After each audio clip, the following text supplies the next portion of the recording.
won it. I was the Super Bowl MVP. But Drew, people don't understand this. Drew is only a year behind Tom Brady. Drew is in his 19th season. He has less time than more time. Skip, I think for me, and I know what Mark Ingram is talking about. Skip, for me, we were 13-3 in '96, and we lost to the Jags, who had been an expansion team for only a year. They just came into the league in '95. So they only been playing football for a year before they upset us in the divisional round. And I remember after the game, it took me and T.D. Terrell Davis were sitting on the sideline, and eventually I just say, let's go, bro. And when it was my turn to speak, I said, I believe we set the organization back 10 years. Now, Skip, even though I was very fortunate, after that we won back-to-back Super Bowls. I go to Baltimore and I win another one. But do you know I still think more about the loss to Jacksonville than I do the 3 wins? I believe that because I hear it in your voice on this show often. I do. Yep. Wow. I can just imagine. Mark Brunell, Jimmy Smith, Keenan McCardell, and Natron Means ran wild over us. Skip, it's almost a very similar situation to what we saw in Seattle. Now, the difference is Seattle was a team that had internal conflict. They were a team within a team because they had an offensive team and they had a defensive team. That is true. And the defense felt that they were most responsible for the success. The defensive players rallied more around beast mode, Marshawn Lynch, than they did the quarterback. Yeah. And so when Pete Carroll allowed Darrell Bevel to call that play, it ripped the fabric away from that, and everything just fell out. They were never going to be the same again. In this situation, that was self-inflicted because Pete Carroll didn't have to allow that. Darrell Bevel didn't have to call that play. This was out of, I don't believe anyone has lost faith in Sean Payton. I believe they still believe he's as good, if not the best offensive play caller in all the game. He might get some pushback. I mean, hey, Josh McDaniels is unbelievable. But to serve the role that Sean Payton does, head coach and call plays, there might not be very many better than what he does right now. So I don't believe they've lost faith in him. But I can just imagine being there and knowing what it's like to be so close. And you're like, this is our year. Skip, you home. You have been so good at home all year. And like he said, you're a minute and some change away. You get that call, you can just take a knee. Take a knee. They out of timeout. Rams had 1 left. Okay, so you take 1 knee, done. Then take another knee, take another knee, kick a field goal, and boom, we going home. We going to the Super Bowl. So I can see why he said there are some people, especially because I know for a fact, for me, had we not gone to and won Super Bowls, I would have never, ever. But I still think about that, even though I was very fortunate to win 3 after that loss, Skip, I still think about that more than the others. But, quick point of order, when you lost to Jacksonville, you didn't get robbed. No. You got beat. We got beat. Okay. We got beat.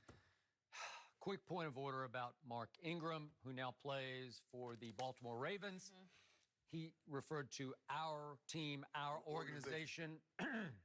No, not anymore. That's not your team. And I don't know if operating subliminally for Mark Ingram were some sour grapes going on because they rejected Mark Ingram. Right. He wanted to stay. He hoped that they would top the $4 million. He's another running back, devalued. He was making $4 million for the Saints. He wanted a little bit more. They said, we will not budge off 4. He was a free agent. He goes to Baltimore, and they say 5. So he got $5 million to play for the Ravens. God bless.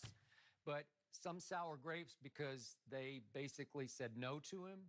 Well, we saw Reggie Bush talk about that, Skip. What they have in New Orleans is a platoon system. You're not going to be the bell cow back, so they're not going to give you top running back money. They're not going to even give you Devontae Freeman. People were like, Devontae Freeman got $8 million, but he was splitting carries with Kevin Coleman. Well, if you're splitting carries with Alvin Kamara, and he's getting 80, 90 catches a season, plus another 150 rushes, they can't give you Zeke or Le'Veon Bell or Tar Gurley's type money because you're not going to be able to get that kind of production with as few carries and opportunities you're going to get. Okay. So I brought up this play before, but we're going way back to a Houston Oilers team against the Pittsburgh Steelers at Pittsburgh, 1979 playoff game to get to the Super Bowl. Mike Renfro, a little receiver I got to know when he came to the Cowboys late in his career. He toe taps, and he got his feet down. There's no replay. Oh, no, you didn't get the call. And they crumbled the next year because they were still a really good football team, and they lost. They made the playoffs, lost a wild card game to the Raiders, and the great Bum Phillips got fired after the next year and went on to the Saints. Brought Earl with him. He sure did. Snake Stabler went. Yep. Okay, the problem was that team couldn't quite lift itself back up. This is just a gut feeling I have. I believe that the crime of this century, and that happened last year at New Orleans, that was the crime of this century, the all-time robbery. I believe it will not wreck the Saints. I believe it will lift the Saints this year. You do.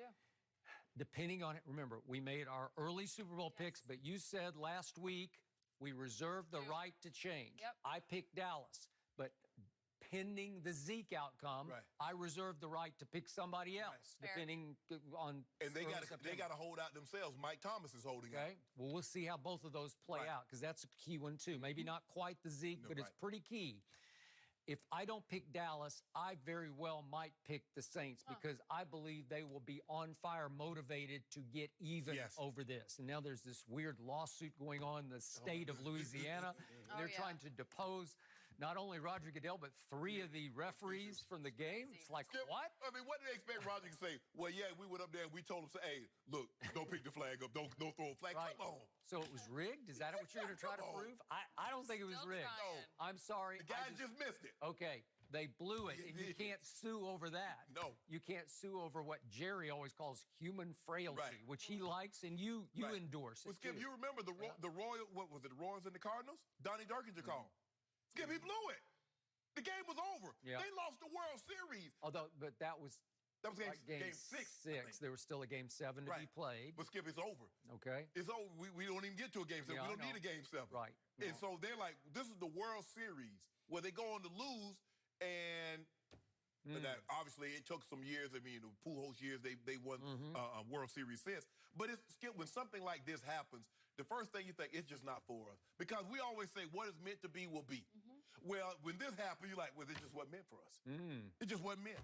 You're like, what do we got to do? We at home, we this away, and it's so obvious. I mean, when you look at, I mean, Skip, at the time, I'm watching it, and I'm like, that's pass interference. I didn't need to see replay. And I'm like, what are the officials watching? But Skip, they just froze.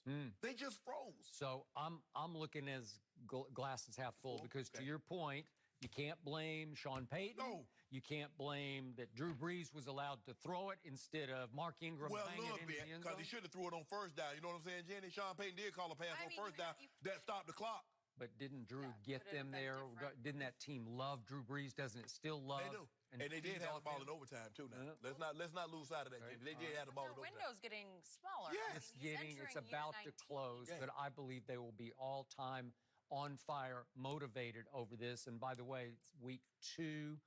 There's a little Fox doubleheader, and it's Dallas at Washington first, followed by Saints at Rams. Right here on Fox. You want to go to that one? Are you going to the game? Maybe you bring them bad luck. You need to go to the Cowboys game, Jenny. You need to go to as many Cowboys. That was one time. You need to go to as many Cowboys games. I will never forgive that, but it's okay. I won't be heading to Oxnard anytime soon. I'll stay away in case I'm bad luck. I mean, you should go to the games. Cowboys, come. Yeah, you'd love that, wouldn't you? As much as I can. Interesting stuff there. Well, we'll have to see. You said glass half full? Okay. What kind of glass? It all depends. What kind of glass is it? Is it a shot glass or is it a big gulp? Curious what you'll say about this one, Skip. Who's the most important, Cowboy, Dak, or Zeke? Michael Vick. Here we go. Give his take next.